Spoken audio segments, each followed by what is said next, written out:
Halo rekan QS dan estimator, kembali lagi di episode ketiga. Kali ini saya mau sharing pengalaman langsung saat melakukan modeling elemen kolom di software TAS Cubicos. Di layar, rekan-rekan bisa lihat contoh bangunan rumah 2 lantai yang akan kita jadikan studi kasus. Tampak rumah fasad yang akan kita buat, modelingnya bangunan 2 lantai. Dari Dena 2D ini kita akan ubah jadi pemodelan 3D kolom yang presisi sampai siap ditarik angka BQ-nya. Sekarang kita masuk ke tahap modeling. Ini adalah penampilan terakhir yang kita buat pada episode yang lalu, yakni axis grid. Sebelum kita masuk ke bagian kolom untuk pemodelan, kita masuk ke project setting untuk men-set dari project ini. Floor setting, di sini kita akan menentukan ketinggian elevasi dari bangunan 3,8 dari elevasi 0,00 sampai 3,8. Jadi kita ketik di sini 3,8. Untuk lantai 2 kita periksa lagi gambar. Di sini di lantai 2 3,8 dengan ketinggian 3,9 didapatkan lantai atap 7,4. Kita ketikkan 3,9 didapatkan 7,7. Jadi kita akan pegang elevasi lantainya sehingga akan kita koreksi menjadi 3,6. 7,4 sesuai dengan gambar desain. Selanjutnya kita ke bagian grade setting. Grade setting ini untuk menentukan dari concrete grade kita fokus pada item nomor 5 yakni kolom. Kita lihat pada desain concrete kolom yang didesain beton kolom struktur K250 screening, beton praktis 175. Jadi kita periksa di sini. Kita cari K175, di sini tidak ada karena TAS Cubicos ini menyediakan dalam F'C. Kita pakai saja 20 sebagai acuan. Steel ratio di sini default dari TAS adalah 150 kg per meter kubik beton. Sedangkan untuk stiffener concrete grade yang digunakan adalah 15 prime C karena di drawdown ini tidak ada karakteristik K175, kita gunakan F prime C 15 dengan steel ratio default dari TAS adalah 150 juga. Catatan penting, karena ini hanya indikasi awal dan tidak mempengaruhi volume total, hanya mempengaruhi penamaan. Untuk tampilan di quantity by categories, kita pilih saja grade terdekat. Misal F'C 20 untuk K250 dan F'C 15 untuk K175. Teks di PQ nantinya tetap kita sesuaikan dengan gambar desain, yaitu K250 screening untuk kolom utama dan K175 untuk kolom praktis. Kita kembali ke menu draw. Di sini kita akan tampilkan PDF yang menjadi acuannya. Pada kolom kiri atas, as K8 ada kolom K3. Kita klik new, rectangular column. Di atribut editor namanya kita ubah menjadi K3. Material in situ concrete, section width dan height-nya kita cek di gambar desain. K3 110/300 110 mm 300 mm. Top elevation, floor top elevation. Di sini di lantai 2 kita cek gambarnya. SSL adalah plus 3750. Floor height 3,8. Jadi kita harus tambahkan minus 0,05 meter. Bottom elevation adalah floor bottom elevation 0 bottom elevationnya. Kita cek pada gambar. Kolom duduk di atas pile cap di mana elevasinya adalah minus 065. Jadi kita koreksi dengan menambahkan di floor bottom elevation minus 0,65. Sekarang kita bisa menempatkan kolom dengan melakukan point.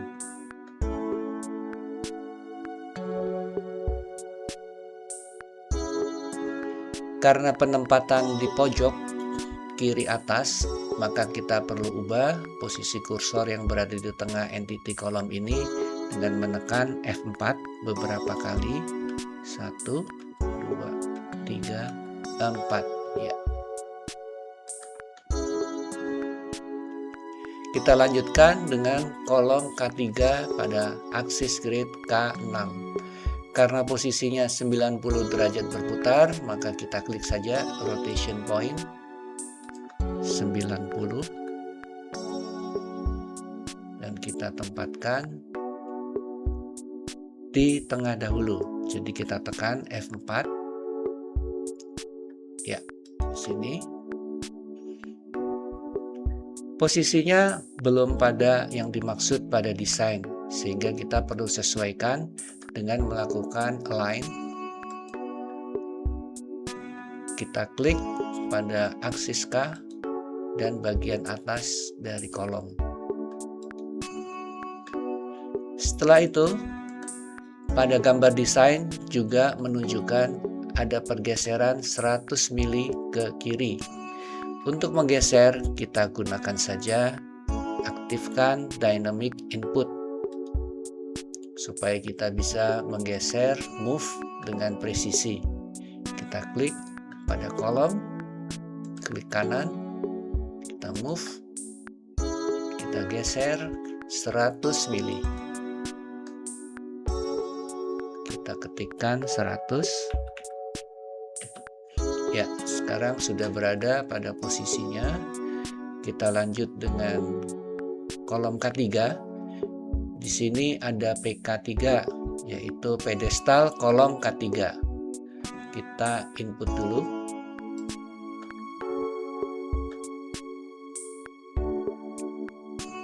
Posisi di tengah, sesuai dengan aksis grid. Kita belum shift dulu. Dengan cara yang sama, kita harus geser supaya bagian atas kolom berimpit dengan aksis K. Kita klik kanan, selesai. Dan pada gambar desain, kolom K3 di sini bergeser 100 mili ke kanan. Jadi kita harus move, kita klik, lalu klik kanan, kita move 100 mili ke kanan. Kita ketikkan saja 100. Ya.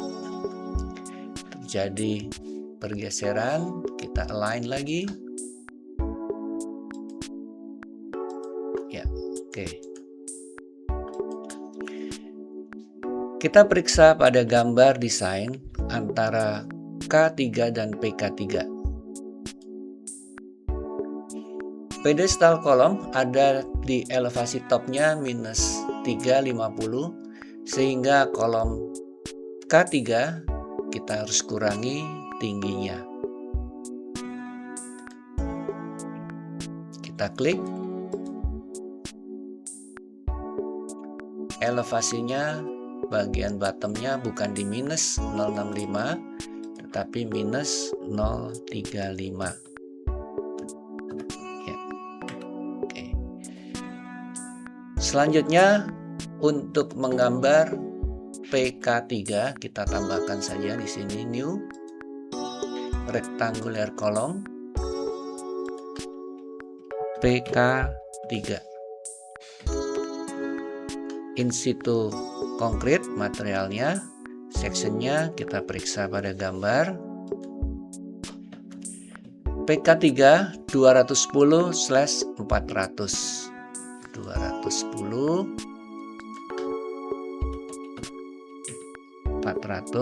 sesuai default. Top elevation kita periksa pada gambar. Top elevationnya adalah minus 035, sedangkan bottomnya tetap sama minus 065, sehingga kita sesuaikan dulu. Top elevation dari floor bottom elevation adalah minus 035, sedangkan bottom elevation dari bottom elevation minus 0,65. Sekarang kita point posisinya, kita klik kanan, kita geser, align. Oke, kita geser ke kanan, kita move, kita klik dulu, klik kanan, move.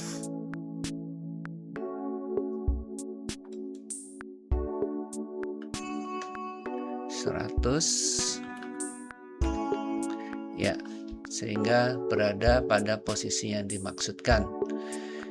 Berikutnya pada aksis K1 kolom K3 kita point. Di sini posisinya berputar kembali sehingga kita boleh centang, uncentang. Ya, oke.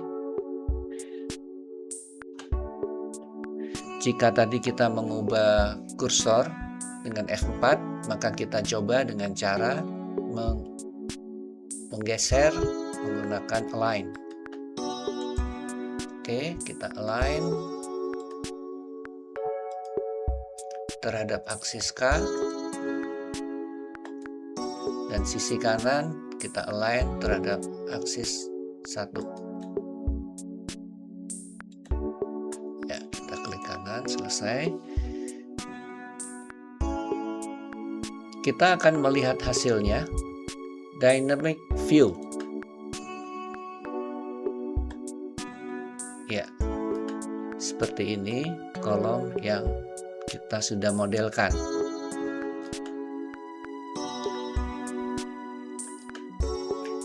Dengan cara yang sama, kita lakukan juga pada kolom-kolom yang lain, maka didapatkan hasil sebagai berikut.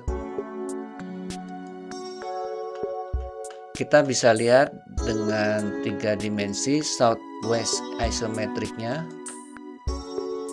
Ini adalah kolom-kolom yang sudah dimodelkan dengan cara yang sama di lantai 1. Bagaimana dengan di lantai 2? Dengan cara yang sama, akan didapatkan kolom-kolom seperti ini. Juga pada lantai atap. Seperti ini. Jika kita mau lihat secara keseluruhan, kita tinggal all floor. Supaya tidak tertutup gambar PDF, kita hide drawing. Seperti ini, bisa kita lihat kolom-kolom yang kita sudah modelkan.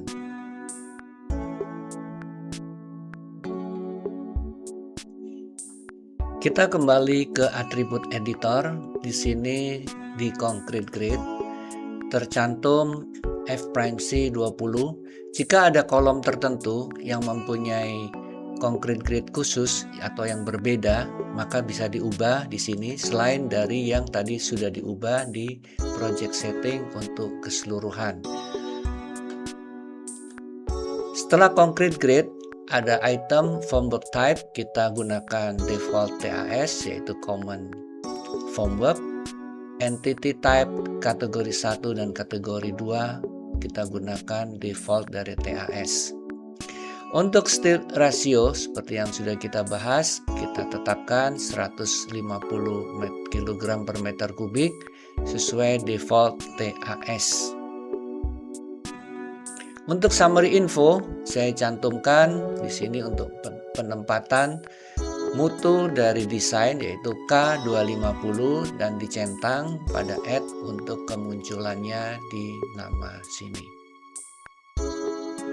Untuk remarks, misalkan untuk pencantuman halaman dan nomor item pekerjaan di BQ. Berikutnya kita bisa melihat hasilnya di quantity by categories. Sebelumnya kita calculate dulu. All floors. Oke.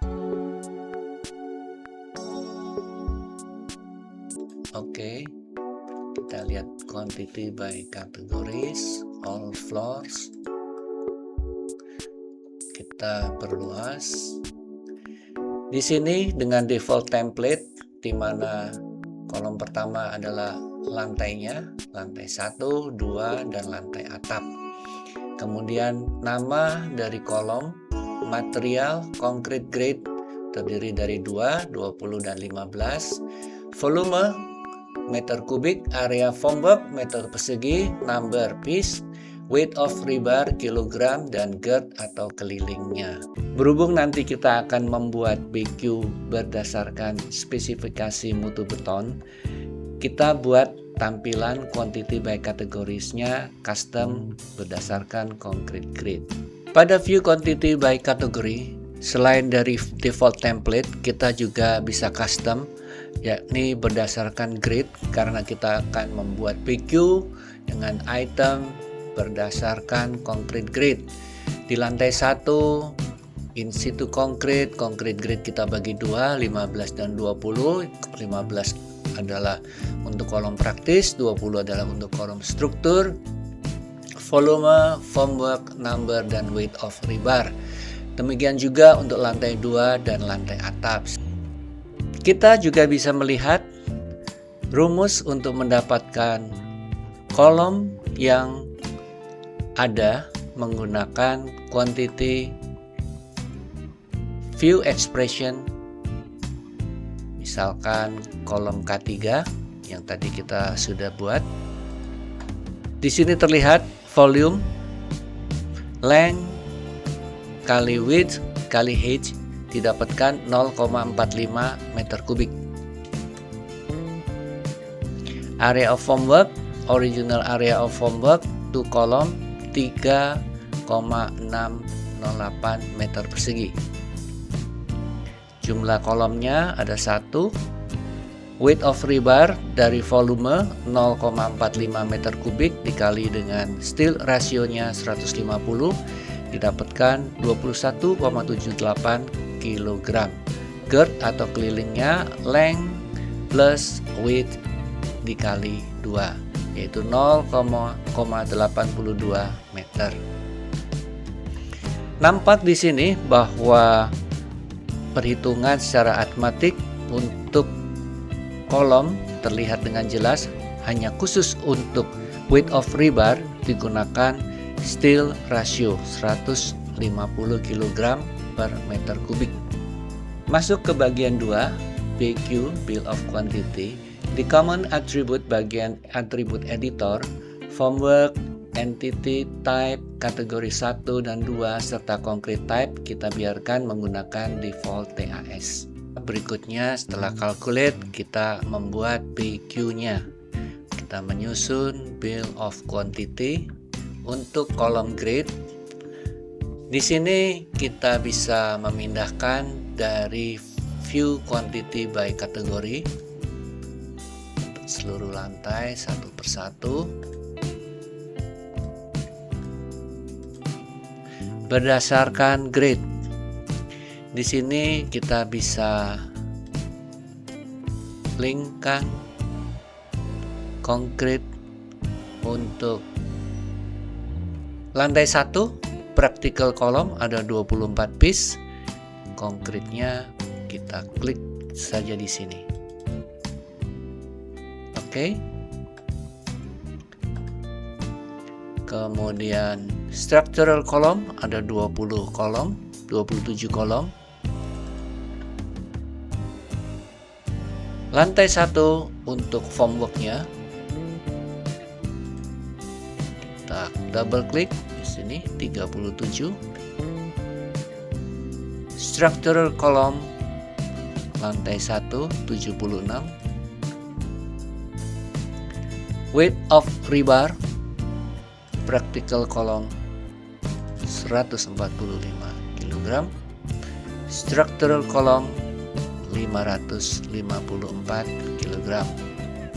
Di lantai 2 concrete practical column ada 31.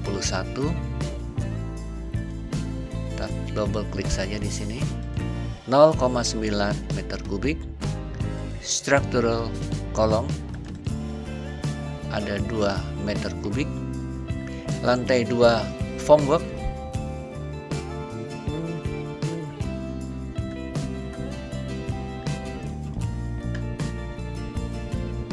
dan seterusnya kita isikan sehingga kita bisa dapatkan bill of quantity untuk kita ekspor ke Excel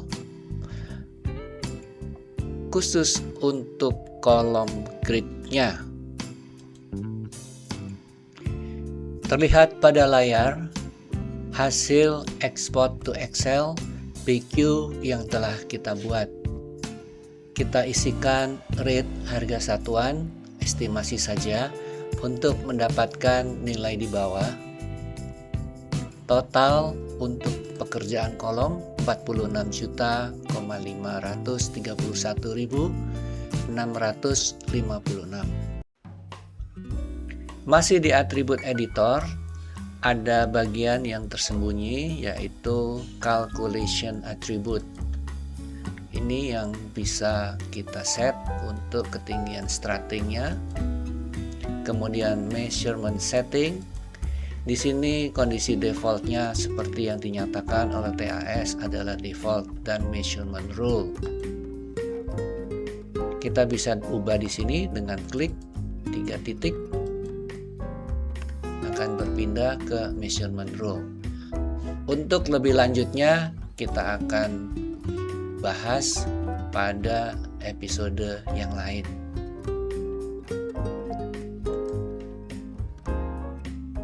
Selain dari itu, terdapat juga construction attribute. Construction attribute ini terdiri dari construction phase, flow zone, subcontractor, construction team, schedule start date, schedule end date, actual start date, actual end date, claim, dan payment.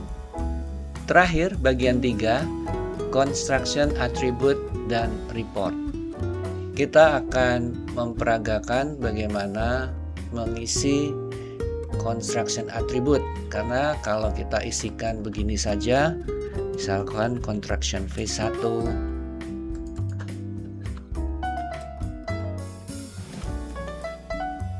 maka tidak akan memberikan efek pada quantity by kategori. Kita coba.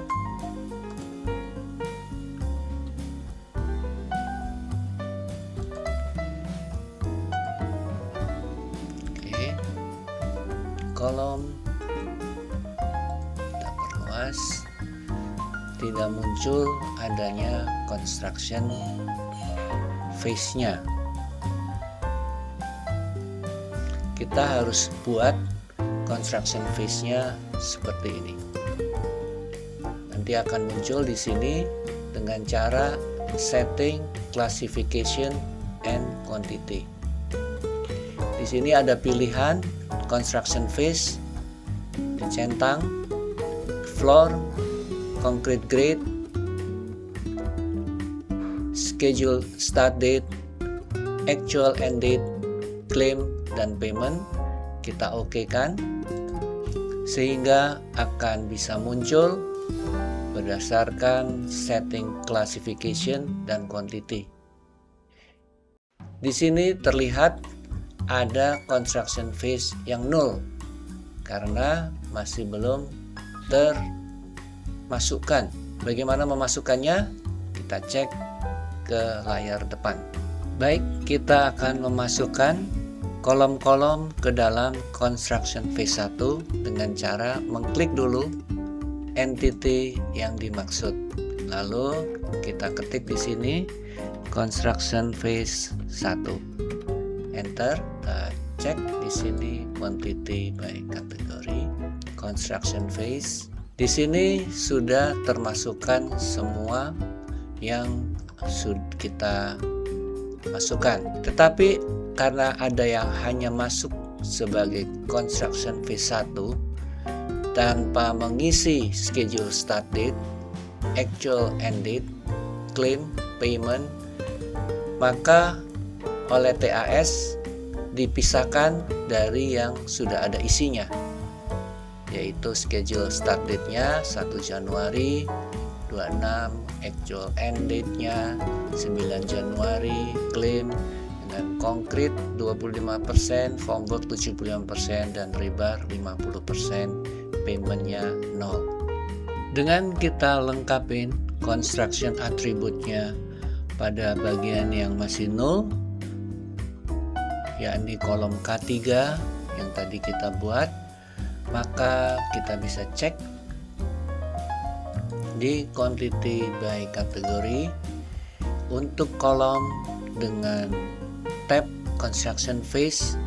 Di sini terlihat semua sudah terisi tanpa ada yang terbelah dengan kondisi 0 pada schedule start date dan seterusnya sampai dengan payment. Dari sini kita bisa melanjutkan untuk ekspor ke Excel. Tampak pada layar, ini adalah hasil Excel yang sudah diekspor dari quantity by kategori dengan tab construction phase.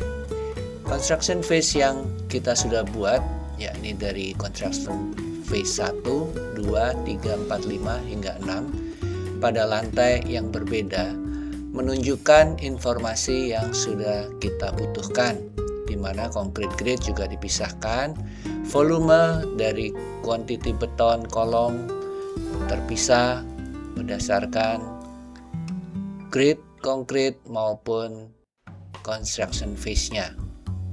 Fitur construction attribute ini berguna untuk memonitor progres di lapangan. Kita bisa kelompokkan data berdasarkan construction phase atau tahapan konstruksi, subcontractor, pelaksana pekerjaan, schedule start date dan actual end date, waktu dimulai rencana dan waktu realisasi terselesainya pekerjaan, claim progress dan payment.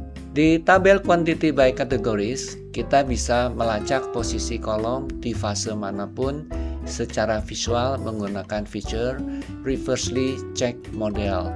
Tinggal klik angkanya, model 3D-nya langsung highlight. Sedangkan di lembar report, kita bisa tampilkan lokasi kolom berdasarkan aksis grid-nya secara mendetail. Terakhir, tinggal klik export to Excel dan data kuantitas yang rapi ini siap diolah untuk mendapatkan estimasi nilai rupiahnya. Jika tadi kita mengelompokkan construction phase satu persatu dengan mengklik kolom-kolom yang dimaksud, maka cara lain kita juga bisa melakukan range area sebagai construction phase yang ke-1 dan subcontractor, schedule start date, due date, claim, dan payment. Kita lanjutkan dengan construction phase yang kedua. Kita bisa isikan dengan item-item sesuai dengan kondisi di lapangan. Kita lanjutkan dengan construction phase yang ketiga. Lantai berikutnya kita lanjutkan construction phase keempat, construction phase kelima, masih termasuk yang construction phase yang kelima, atap construction phase yang keenam. Dari sini kita ke quantity by kategori. Dengan tab construction phase kita perluas sehingga terbagilah quantity kolom berdasarkan construction phase yang sudah kita isikan, kita kelompokkan, kita range dengan detail dari masing-masing item. Tetapi di sini tidak menunjukkan item yang mana saja, kecuali kita cek di reversely check model. Misalkan kita ambil item volume 1,38. Di sini TAS menunjukkan item-item mana saja yang merupakan item masuk di dalam construction phase-nya. Kita return. Tetapi di sini tidak menunjukkan atau tidak menginformasikan mengenai lokasi secara aksis grid. Untuk itu kita akan ke bagian report. Di report ada 3 macam, yaitu quantity summary, quantity measurement worksheet, dan index summary analysis. Kita bikin yang baru, kita klik plus new untuk menjadikan quantity summary kolom berdasarkan grid. Di sini ada pilihan yang kita bisa lakukan, yakni dengan mengedit di bagian yang dimaksud. Set element type and quantity. Classification conditionnya adalah construction phase dengan dijumlahkan floor, concrete grid, location, dan sum row. Sedangkan di sisi yang kolom, classification conditionnya adalah schedule start date, kemudian actual end date, claim, payment, dan volume. Masuk juga area formwork dan weight of rebarnya, seperti tertampil sampel preview format. Di sini dengan terlihat jelas concrete grade 15 di lantai 1 construction phase yang pertama, yaitu di aksis 3J dengan keterangan schedule start date, actual end date, claim, payment, serta volumenya. Juga kolom-kolom yang lain di sini menunjukkan aksis grid 1J. Tetapi aksis grid 1 tidak pas sesuai di asnya, dia minus 50 mili. Untuk kolom berikutnya 3J plus 1036.